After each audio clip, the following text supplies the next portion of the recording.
Bonjour tout le monde. Aujourd'hui, je vous fais une vidéo update achat, mais ça vous l'avez déjà lu dans le titre, pour faire suite à ma vidéo où je vous présente mes DVD, Steelbook, Blu-ray, collection favorites. Bon, entre-temps, j'ai fait des nouvelles acquisitions, vous vous en doutez, et du coup, j'ai décidé de vous les présenter. Bon, ce sera pas une vidéo que je ferai tous les mois parce que des éditions collector, j'en achète pas non plus tous les mois. Pour l'instant, je suis pauvre, donc voilà, c'est un peu compliqué. Mais donc ça fait quelques mois depuis que j'ai sorti cette vidéo et j'ai fait l'acquisition de nouvelles choses. Avant de vous parler des nouvelles choses, je me suis rendu compte après coup, en répondant à vos commentaires, que je n'avais pas montré exactement tout de ma collection. Il y a quelques coffrets collector, quelques steelbooks que j'avais oubliés, mais surtout j'en avais oublié deux très importants qui font partie de mes préférés. Je m'en veux tellement de ne pas vous les avoir montrés avant, donc j'ai décidé de vous les montrer dans cette vidéo. Donc le premier que je ne vous avais malheureusement pas montré et qui pourtant est très cher à mon cœur, c'est le steelbook de la série, oui, de la série Tchernobyl.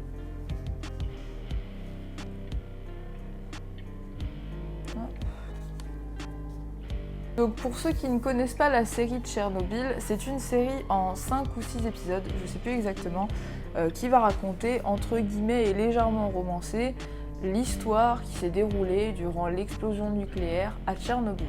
Donc si tu n'as pas vu cette série, renseigne-toi un peu dessus. Il n'y a pas grand chose à dire pour la présenter, mis à part que ça va vraiment parler de ce petit souci, vous savez, qui n'a pas passé la frontière de la France, qui s'est produit à Tchernobyl. Je vous la recommande parce que ce sont des épisodes d'environ 1 heure et il n'y en a pas beaucoup, entre 5 et 6. Donc c'est une série, en un week-end, c'est fini. Ensuite, j'hallucine d'avoir oublié ça parce que c'est quand même mon film préféré. J'avais acheté il y a quelques temps l'édition du 25e anniversaire du film Forrest Gump. Donc voilà, je vous la montre. Voilà, Forrest Gump, mon film préféré. Alors l'édition en soi est assez simple, mais on a beaucoup de bonus. On a une pochette cartonnée très souple. Et à l'intérieur, vous avez, c'est un Blu-ray classique, je vous montre quand même au cas où. Vous avez un petit livret avec des passages du film, des citations du film. Donc voilà, petit plus, ça, puis les bonus, c'est toujours intéressant. Puis de toute façon, c'est Forrest Gump, j'étais obligée de l'acheter. Donc voilà. Mais bon, heureusement, on a ce petit coffret d'amour qui cache ces horribles bandes bleues. Parce que ceux qui me suivent sur ma chaîne savent à quel point je déteste les bandes bleues Blu-ray. Donc voilà, mon petit coffret Forrest Gump. Donc c'est bon, je vous ai montré déjà les choses que j'avais oubliées. Et oui, c'était ces deux petites choses. Oui, je sais, petit aparté pour pas grand chose, mais je tenais à vous les montrer. Donc voilà. Ensuite, maintenant je vais vous parler des petits achats que j'ai faits. Je me tâtais à vous présenter les DVD que j'achetais, les simples DVD classiques, vraiment, voilà. Mais je me suis dit que ça avait peut-être pas trop d'intérêt, que cette vidéo, je préfère vous montrer vraiment des trucs collector, des trucs qui sont très intéressants. Des DVD, on peut en acheter facilement tous les jours. Donc voilà, après réflexion, j'ai décidé de ne pas vous montrer les DVD que j'achetais.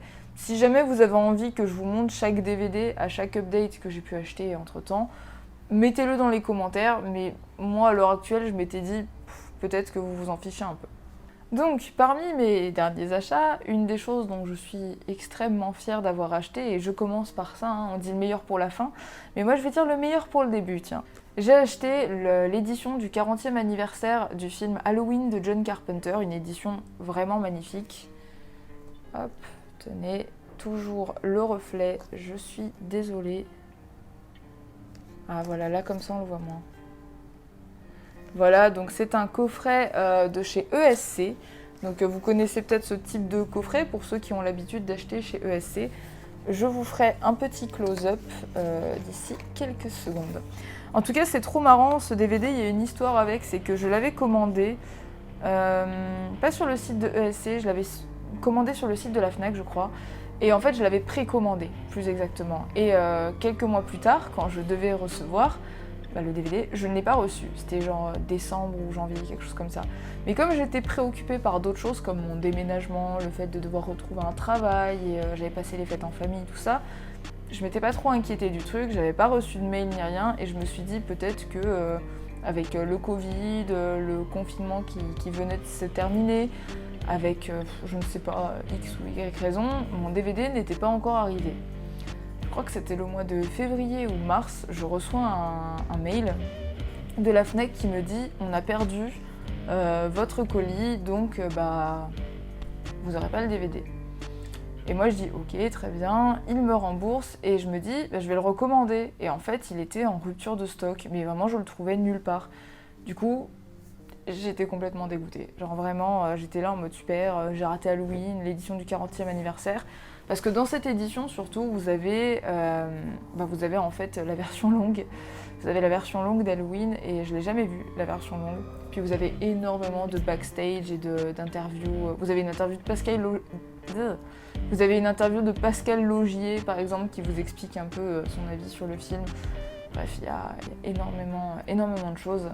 Et du coup, j'avais vraiment envie d'avoir cette édition. Et du coup, j'ai décidé de faire une croix dessus. J'avais vraiment abandonné l'idée d'avoir en ma possession cette édition.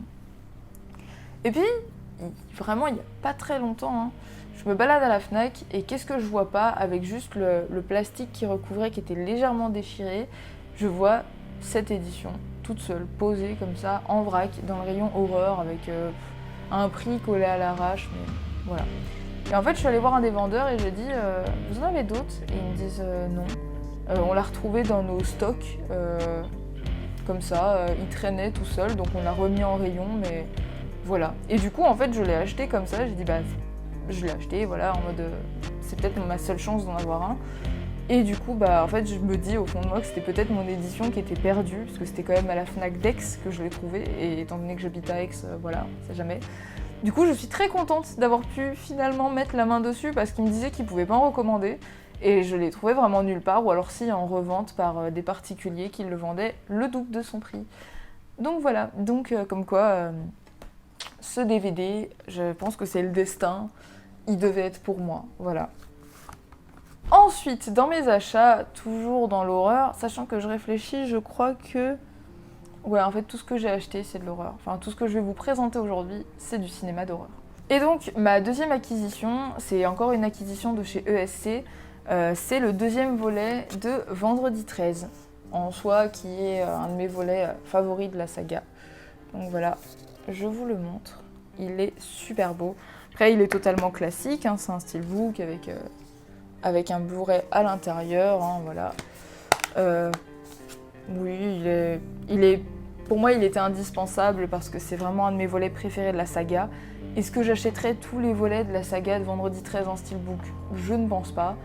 Mais celui-ci était quand même très intéressant à avoir dans ma collection. Et puis non, il est sympa. Il est assez épuré, je trouve, comme Blu-ray, mais comme steelbook, mais il est sympa. Je préfère même celui-là par rapport à mon Vendredi 13 premier du nom. Ensuite, encore une anecdote assez marrante. Pour ceux qui me suivent sur les réseaux, vous me taquinez avec ça tous les jours, même pendant mes lives et compagnie. J'ai voulu me racheter le film de John Carpenter, le film Vampire. D'ailleurs, si vous n'avez pas vu ce film, foncez. Et je voulais me le racheter parce que déjà, la dernière fois que je l'ai vu, c'était en cassette. Et aussi parce que je voulais vous faire une vidéo sur ce film parce qu'il m'a énormément marqué quand j'étais enfant. Sauf que moi, vous le savez, quand je vous fais une vidéo sur un film ou une série, j'achète pour pouvoir prendre les images directement et parce que de toute façon, je ne télécharge pas et je ne regarde pas en streaming, donc j'achète. Voilà. Et donc voilà, l'histoire avec ce film, c'est que je m'étais dit tiens, faudrait que je me le retrouve quand même. Mais bon, c'était dans un coin de ma tête. Je vais chez mon disquaire, entre guillemets, préféré, là où je vais acheter souvent mes DVD d'occasion, et je vois sur une étagère le film Vampire de John Carpenter. Et du coup, c'était resté dans le coin de ma tête où je m'étais dit tiens, il faudrait que je fasse une vidéo sur ce film. Et donc, j'ai acheté Vampire en DVD classique, voilà. Vous le voyez, il est là, avec la pochette qu'on a un peu tous l'habitude de voir. Donc ce n'est pas un Blu-ray, ce n'est pas un steelbook, c'était vraiment histoire de me dire il faut que je revoie ce film, et puis pour ma vidéo, c'est top. Je lance le film, et déjà je vois disque 1, marqué avec lecture, chapitre, épisode, audio. Et du coup je me dis, pourquoi épisode ? Et vraiment le fond il est rouge, classique, Il n'y a aucune image qui laisserait voir ce que ça peut être en fait comme style de DVD. J'étais un peu déçue d'ailleurs par le main menu, mais surtout je me dis pourquoi épisode? C'est quoi? C'est un film. Et du coup je fais bon, lecture. Et en fait, j'aurais dû aller dans audio, j'aurais compris le truc, mais je vois des noms, mais vraiment des noms typiques français, hein. Stéphane Roy, Jean Charpentier. Non, j'exagère sur les noms, mais c'est pour vous dire que vraiment, ça sonnait pas John Carpenter, vraiment. C'était vraiment Jean Charpentier. Hein. Et en fait, je vois une jungle avec un homme qui court nu dans la jungle, qui est essoufflé, machin. Et je me dis alors, je veux bien avoir un peu partiellement oublié le film, mais je suis presque sûre que cette scène n'y est pas.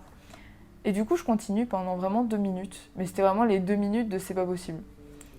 Et en fait, ce n'est pas du tout le film. C'est vraiment une série. D'ailleurs, je ne sais pas ce que c'est la série parce que je n'ai même pas regardé jusqu'à voir le titre. J'ai coupé, je suis revenue sur le main menu, j'ai regardé, j'ai vu qu'effectivement c'était quelque chose de français, qui avait plusieurs épisodes et je me suis dit, c'est quoi ce bordel? Genre, c'est quoi ce bordel?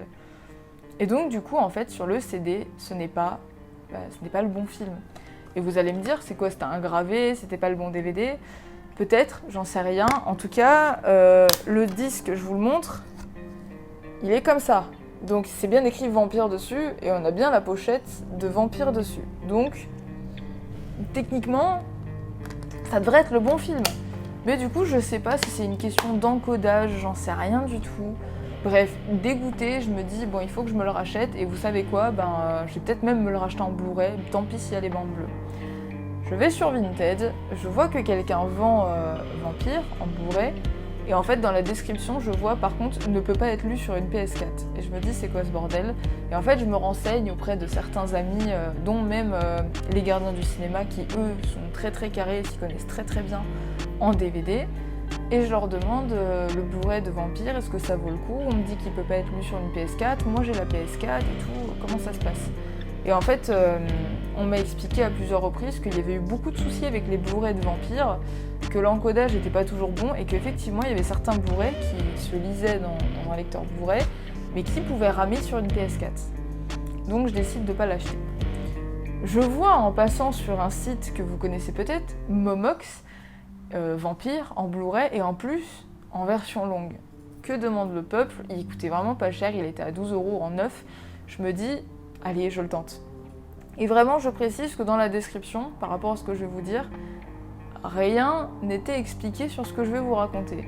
Donc je regarde bien la description du film, j'achète le film, je reçois le film, je déballe le film, et quelle n'en fut pas ma surprise quand, en le retournant dans tous les sens, tout est écrit en allemand. Donc voilà, je vous montre les bandes bleues ignobles. Voilà, donc le DVD classique, hein, Blu-ray. J'ai encore l'étiquette de Momox tellement, voilà. Et donc je lis, et c'est en allemand, et je me dis, oh non, c'est pas possible, genre, non, c'est pas possible. J'ai pas dépensé beaucoup d'argent pour celui-là, mais bon, c'est pas grave, il doit quand même y avoir sous-titres français. Au pire, je le mettrai en anglais sous-titré français. Et en fait, je lance le Blu-ray et en fait, l'audio, il y avait que allemand ou VO, donc anglais. Et dans les sous-titres, je crois qu'il y avait que allemand. Il n'y avait même pas anglais et il n'y avait pas du tout français, bien évidemment. Et du coup, j'étais dégoûtée. Je retourne sur le site et je vais voir si dans la description c'était marqué dans les langues allemandes. Et bien évidemment non, ce n'était absolument pas précisé que c'était en allemand, la langue était précisée nulle part, après c'est de ma faute, j'aurais dû vérifier ou poser la question de savoir s'il y avait bien la piste française dedans. J'ai un bon niveau en anglais, mais de là à revoir ce film en anglais, et je vous dis, je crois qu'il n'y avait même pas les sous-titrages anglais, vraiment j'étais dégoûtée, j'étais vraiment dégoûtée. C'était la 2e fois que j'avais un problème avec ce film. Bon, moi je suis pas quelqu'un qui abandonne comme ça, là, directement dans la journée. Je vais sur quoi je suis allée déjà? Je crois que j'ai dû aller sur Rakuten. Et sur Rakuten, j'ai acheté cette édition de Vampire, qui est exactement la même que la première, hein, vous allez me dire. Mais j'ai vraiment croisé les doigts en me disant, j'espère que je vais pas avoir le même souci de l'autre DVD, à savoir que ce soit pas le bon encodage. Mais bon. Quand même, ça va pas m'arriver plusieurs fois, même si on dit jamais 203, mais voilà. Du coup, hop, DVD classique. Donc il y a toujours le DVD Vampire et tout. Je lance le film. Après des semaines d'attente entre chaque DVD. Je lance le film. Et là, je vois enfin le main menu avec la pochette du fond, la musique et tout. Ah là là, un vrai bonheur, vraiment un vrai bonheur. Du coup, je l'ai mis en VO sous-titré français. J'ai lancé le film et j'ai pu enfin profiter du film. Voilà. Donc c'était toutes mes aventures avec Vampire, le film de John Carpenter. Et je compte toujours vous faire une vidéo dessus. Mais j'ai du retard dans toutes mes vidéos, donc ça attendra. En tout cas, voilà, c'est une histoire que j'avais racontée sur Instagram. En fait, je la racontais en plus au fur et à mesure, et c'est vrai que ça vous avait fait pas mal rire, ceux qui me suivent. Et du coup, j'ai le droit à chaque fois à des blagues sur cette mésaventure qui m'a quand même au final coûté un peu. Hein. J'aurais pu acheter un bon steelbook avec tout ce que j'ai dépensé, ou du moins plusieurs DVD. Et au final, c'était vraiment angoissant, hein, parce que j'osais même plus l'acheter, ce film. Je m'étais dit, je suis maudite avec ce film, je vais arrêter de l'acheter. Il est pas pour moi, j'aurais dû me contenter de la cassette et à la limite me racheter une télécassette. Enfin voilà. Maintenant, un DVD que je pense vous savez que j'ai en ma possession, ou du moins que j'ai acheté en ma possession, j'avais acheté Possessor de Brandon Cronenberg, donc le fils de David Cronenberg.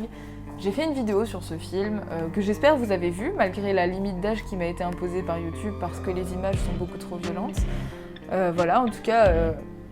Possessor que j'ai acheté en Blu-ray. Donc là vous voyez il y a les bandes bleues que j'aime pas, mais le coffret c'est une bande rouge, donc ça me dérange pas du tout. En tout cas Possessor, très très bon film qui est sorti là en 2019 je crois. Bon, il a été retardé parce que le Covid et compagnie, je crois qu'il a à peine connu 1 ou 2 semaines au cinéma. En tout cas moi je ne l'ai pas vu au cinéma, je l'ai vraiment vu dès le soir où il est sorti, je l'ai acheté et voilà. Mais très très bon film, que je recommande. Assez psychédélique, il plaira pas à beaucoup de monde, mais il plaira aux gens à qui ça plaira.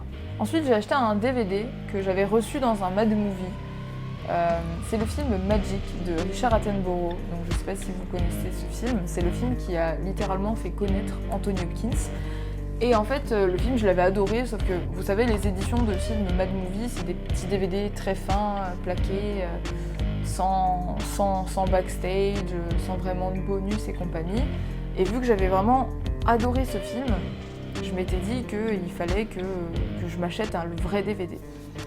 Et du coup, je l'ai trouvé Magic dans une édition de DVD que je collectionne entre guillemets déjà. C'est cette édition-là. Voilà. Je ne vous ferai pas l'affront d'ouvrir ce DVD parce que, encore une anecdote amusante, Sandro, en fait, ce serait très long à expliquer, mais me l'a cassé. Donc les DVD vont bien, mais tout l'intérieur qui est en sorte de plastique pour tenir les DVD et tout, est éclaté au sol. Vraiment, il est éclaté. Et pour se faire pardonner, Sandro m'a racheté un DVD de la même édition, mais d'un film que je ne connaissais pas, qui s'appelle Mother Day. Donc voilà, un film années 80, un peu nanar, mais en même temps, il a des petits trucs un peu sympas, il y a des petites scènes un peu marrantes. Voilà, puis surtout c'était dans la même collection que Magic et que d'autres DVD que j'ai déjà. Notamment mon coffret que j'avais montré dans ma précédente vidéo où j'ai plusieurs slashers. Et donc voilà, je vais revenir sur Magic. Mais Magic, très très bon film, moi c'est un film que j'adore. Surtout que Richard Attenborough, je ne savais pas du tout qu'il avait réalisé des films. Pour moi, il avait surtout dépensé sans compter dans Jurassic Park. Donc voilà, donc je vous fais un petit close-up des 2 DVD avec leur petit livret, voilà. Voici l'intérieur de Mother Day, qui voilà, est un film sympa. Je dirais pas qu'il est extraordinaire, mais divertissant, on va dire.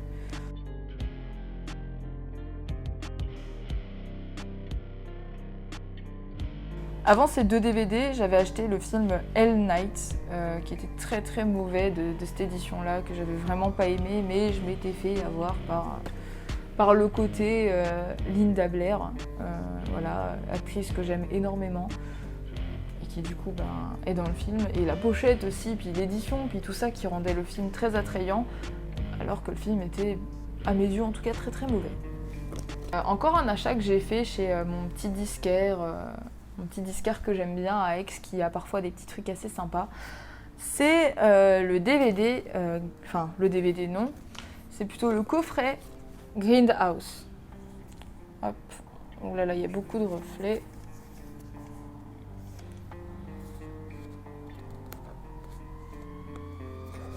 Donc voilà, c'est un coffret qui contient le film Boulevard de la Mort et Planète Terreur. Donc moi, Boulevard de la Mort, film de Tarantino, c'est un film que j'adore. Je trouve qu'il est très sous-coté. Il y a très peu de gens qui aiment ce film. Moi, je fais partie du restant des gens qui adorent ce film. Planète Terreur, je n'ai pas eu la chance de l'avoir vu encore. Et j'avais hâte de le voir. Donc bah voilà, j'ai profité de ce petit coffret. Grindhouse et du coup je vais me le regarder incessamment sous peu. Bien évidemment il y a 2 DVD de bonus, il y a vraiment plein de bonus. J'ai checké vite fait, je les ai pas regardés mais j'ai checké vite fait un peu tout ce qu'il y avait et ouais je pense que ça va être très intéressant. J'adore Tarantino, j'adore Rodriguez, c'est vraiment des réalisateurs dont l'univers m'interpelle énormément, même si j'aime pas tout de Rodriguez, contrairement à Tarantino où je suis amoureuse d'absolument tout ce qu'il fait. Mais donc voilà, j'étais contente de le trouver parce que je l'avais jamais vu en plus ce coffret là. Je sais pas, peut-être que vous aussi, j'en sais rien, je pense qu'il est pas récent. Pas récent du tout. Après rien à dire de particulier, il n'y a pas de livret, il n'y a pas tout ça. Mais bon, voilà.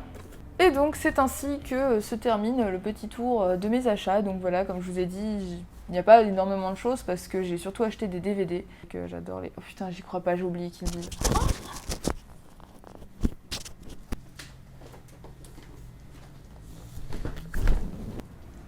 J'ai failli clôturer cette vidéo en oubliant de vous présenter la pièce principale, la pièce vraiment de fou que j'ai achetée ces derniers mois. Alors c'était vraiment un pur hasard, je me baladais comme ça sur Rakuten et d'un coup je vois une édition collector de Kill Bill, mais vraiment une édition magnifique. Et je me dis sans regarder le prix, c'est pas possible, elle doit être super chère. Pas du tout, vraiment pas cher du tout. En fait c'est un d'occasion. Mais tout était sous blister, donc c'est-à-dire que le coffret a déjà été ouvert, a déjà été dépaqué, le film a déjà été regardé, mais tout le reste des éléments de ce coffret était vraiment sous blister. Et donc, quand les gens viennent chez moi, ils ne savent pas que c'est un coffret DVD, parce qu'il est énorme. Mais voici, voilà, un coffret Kill Bill avec Kill Bill 1 et Kill Bill 2 de Tarantino, mon réalisateur préféré. Et donc voilà, donc je vais vous faire un petit close-up sur cette merveille.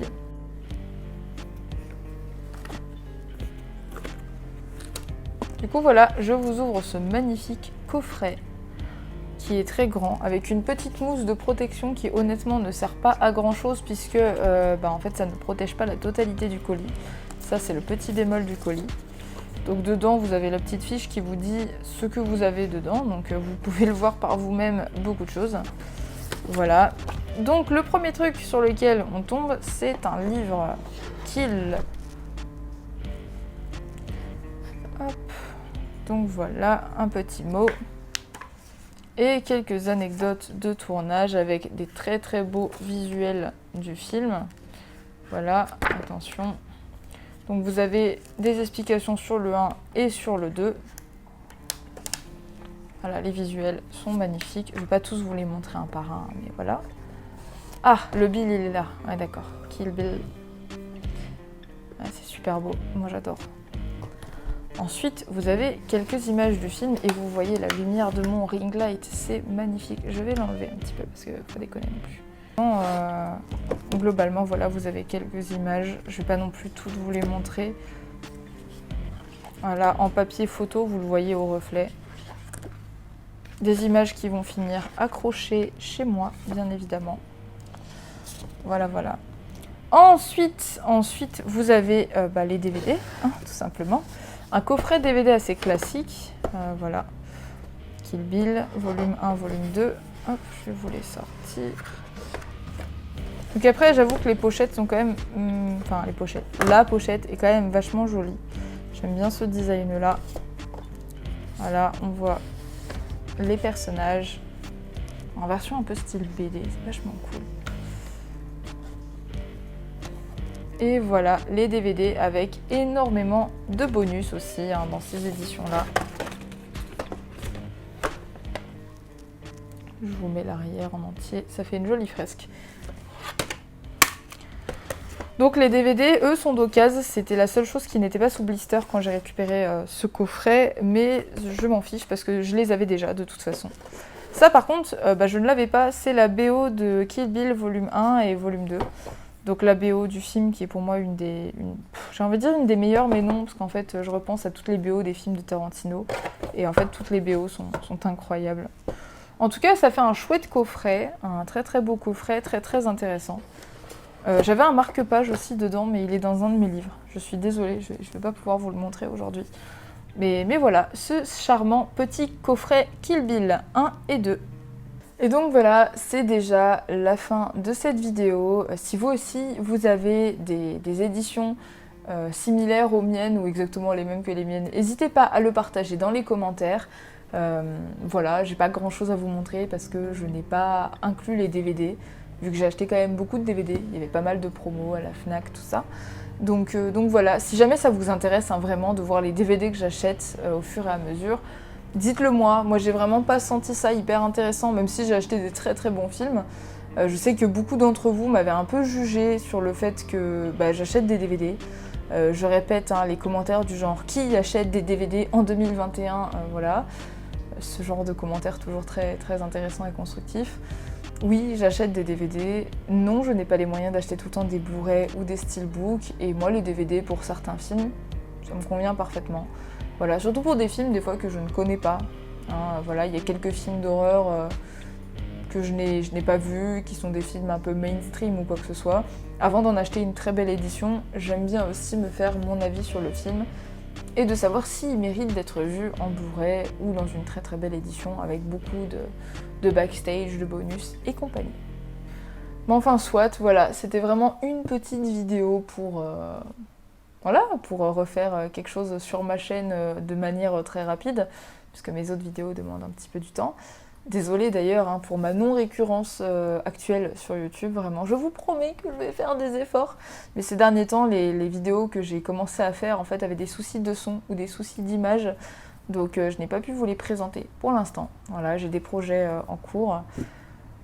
Donc voilà, je pense que je n'ai pas grand-chose à dire de plus, mis à part passer une très très bonne journée. Et merci à vous d'avoir suivi cette vidéo jusqu'au bout.